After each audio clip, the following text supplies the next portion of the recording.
एक शहर में एक डॉक्टर और उसकी पत्नी रूपाली रहते थे। एक दिन डॉक्टर की तबीयत बहुत ही खराब हो गई और वह बीमार रहने लगे।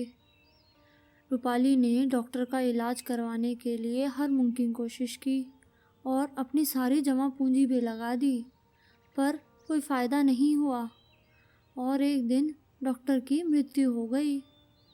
रूपाली बहुत ही उदास थी क्योंकि घर पे कमाई करने वाले सिर्फ डॉक्टर ही थे और अब उनकी भी मृत्यु हो गई थी और जो उसने पैसे जमा किए थे वो भी सारे डॉक्टर के इलाज में लग गए थे।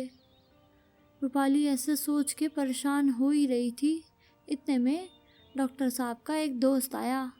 वह वकील था। उसने रूपाली से पूछा कि भाभी जी, क्या हुआ, आप इतना परेशान क्यों हैं?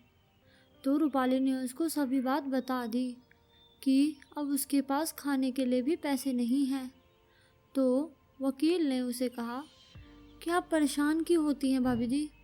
डॉक्टर साहब ने अपनी एक इंश्योरेंस करवा रखी थी कि अगर उनकी मृत्यु होती है तो उसके सारे पैसे आपको दे दिए जाएं।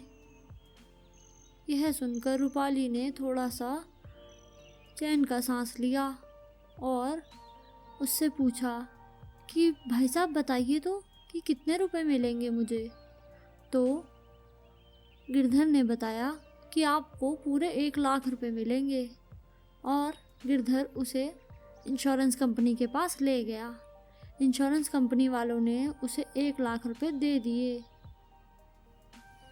उस 1 लाख रुपए में से रूपाली ने अपने खर्चे के लिए 50,000 रुपये निकाल लिए और बाकी के 50,000 गिरधर को दे दिए और उससे कहा कि भाई साहब, यह अपने पास जमा कर लीजिए, जब मुझे ज़रूरत होगी तो मैं आपसे ले लूँगी। गिरधर ने वह पैसे बैंक में जमा करा दिए और रूपाली के नाम पर उन पैसों का खाता खुलवा दिया। धीरे धीरे करके 8 साल बीत गए और अब रूपाली को उन पैसों की ज़रूरत थी, तो वह गिरधर के पास गई और बोली, भाई साहब, मुझे उन पैसों की ज़रूरत है, आप कृपा करके मुझे मेरे 50,000 रुपये दे दीजिए।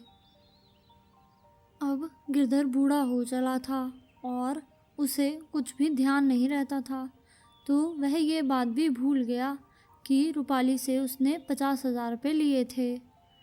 वह अपने कागज़ों में ढूंढने लगा कि कहीं उसने लिखा हो कि वह 50,000 उसने कहाँ जमा कराए हैं और कहाँ से लिए थे, पर उसे कुछ नहीं मिला।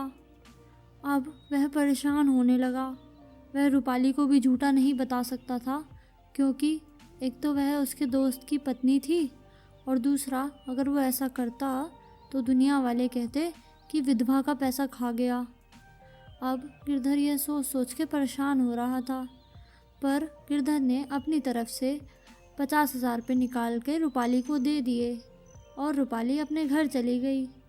एक दिन रूपाली के पास एक चिट्ठी आई जिसमें उन 50,000 रुपये का जिक्र था। वह बैंक गई उस चिट्ठी को लेकर, पर उसे समझ नहीं आ रहा था कि यह पैसे आए कैसे। तो उसने बैंक में पूछा कि मैंने तो कोई पैसे नहीं जमा कराए थे, तो यह पैसे कहाँ से आए?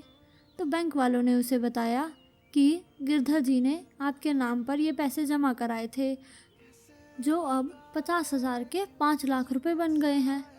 यह सुनकर रूपाली बहुत ही हैरान हुई और भागती भागती गिरधर के पास गई।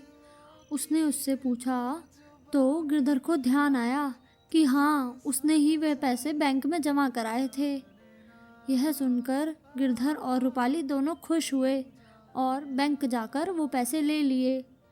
पर रूपाली ने उससे कहा कि भाई साहब, मैं ये पैसे नहीं रख सकती, यह पैसे आप रख लीजिए क्योंकि मैं तो आपसे पैसे ले चुकी हूँ और यह पैसे अब आपके होंगे।